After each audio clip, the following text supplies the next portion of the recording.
এয়া বাৰিষা শেষ হোৱাৰ লগে লগে খৰালি কালত লগা নেমু হয়। চাওক ইমান লাগি আছে। এতিয়া নেমুৰ দাম যথেষ্ট বাঢ়ি গ'ল।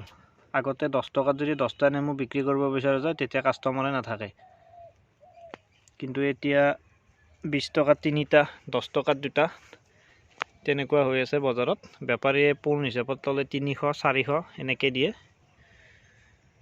চাওক গছডাল আজি গোটেই চাফা কৰি দিলোঁ খৰালিৰ ফলৰ কাৰণে। এতিয়া গুড়ি দিয়াৰ মই কেঁচুসাৰ প্ৰয়োগ কৰিম, চূণৰ গুড়ি দিম। এইডাল গছ চাওক 2 বছৰ হৈছে এইডাল গছৰ।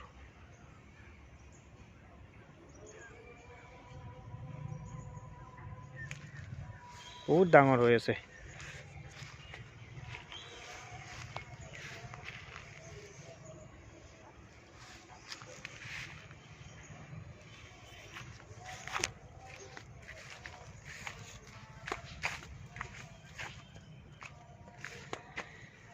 এইফালে চাওক কিমান ওখ হৈছে গছডাল।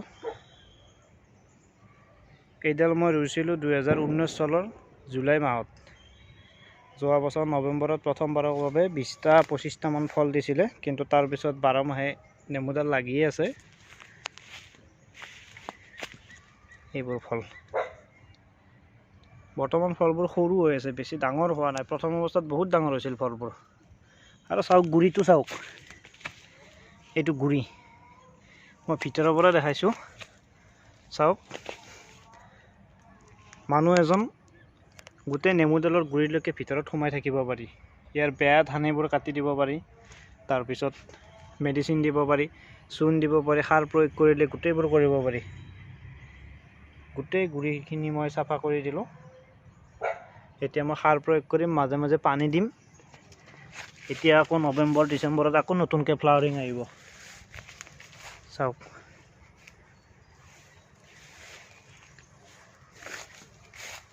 আকৌ মই নেমু গছ বঢ়োৱাৰ কথা ভাবি আছোঁ, সেইকাৰণে মই এইবোৰ কলম দিছোঁ।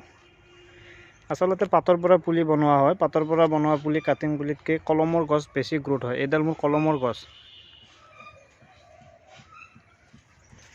চাওক এইডাল মই পাতৰ পৰা বনোৱা পুলি। গুড়িটো লেতেৰা হৈ আছে, চাফা কৰি দিম মই। এইডাল কাটিঙৰ পৰা বনোৱা পুলি। এইডাল কাটিঙৰ পৰা বনোৱা পুলি। এইডাল 1 বছৰ হৈছে ৰ'ব। এইডাল 1 বছৰ হৈছে।